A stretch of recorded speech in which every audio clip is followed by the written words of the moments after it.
thanks very much for being with us this morning. Good I want to morning, get your Maria. reaction to all that has taken place. You've been a truth teller along the way. Your reaction to President Trump's guilty verdict. Well, President Trump said it best.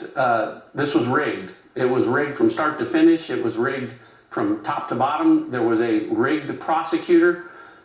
Clearly, it was demonstrated in his press conference where Alvin Bragg said, "I did my job." No, you clearly didn't.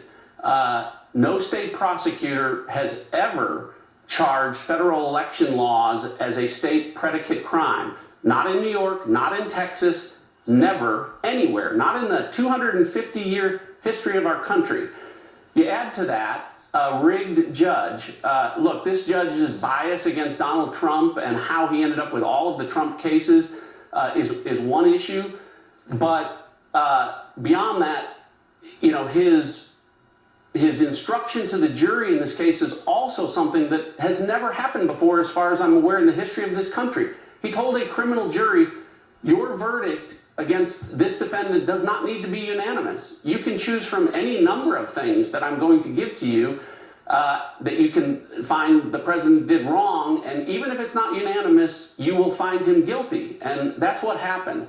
So, you know, Donald Trump is effectively, because of that, in this unconstitutional charade, been deprived of a right to appeal. Yes, I get it. His lawyers will file an appeal.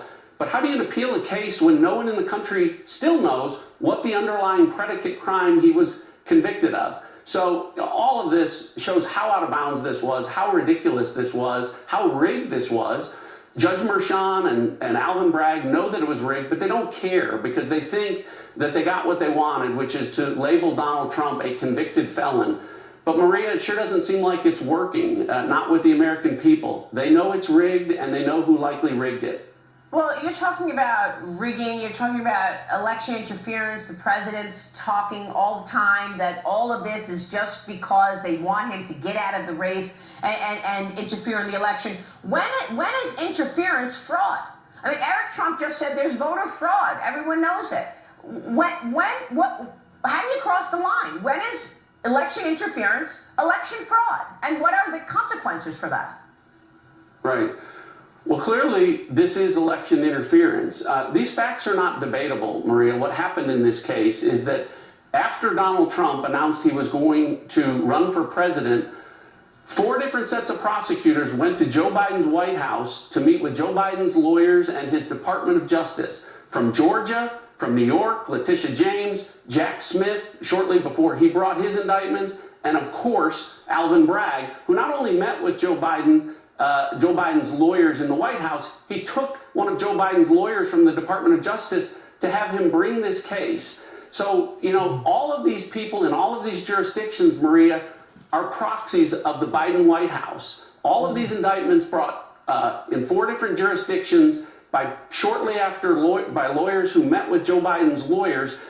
Joe Biden's taken a page out of Iran's playbook here, wow. Maria. You know, as he defended Iran after the attack on Israel, remember he said, well, there's no direct evidence that Iran was involved, but Iran uses proxies. It's very clear to everyone now that Iran, you know, directed and funded, even chose the timing of that attack in October, just as they use Hezbollah and Hamas for that purpose. That's what's happening here. Joe Biden is using legal proxies to conduct this lawfare against the American people by convicting Donald Trump and trying to take, you know, the preferred candidate off the ballot box. And it's just not working, Maria. The American people see through this. Well, I mean, you know, President Biden was asked about that very question the other day, and he turned around and gave the reporters this really weird smile. Let's take a look at this. He didn't really answer. He just smiled when they asked just exactly what you're talking about at the White House on Friday. And you're calling these prosecutors proxies of the Biden administration. And what are the consequences of that? I mean, you seem to have specific dates when all of these prosecutors went and met with White House counsel. Well, they are specific dates. This isn't debatable. These are facts that all of these lawyers in different jurisdictions met with Joe Biden's lawyers shortly before they brought indictments against Joe Biden's political opponent. Maria, that is an overwhelming body of evidence of election interference. It's one thing to deprive Donald Trump of his civil rights under color of law, which is clearly what happened here in this case.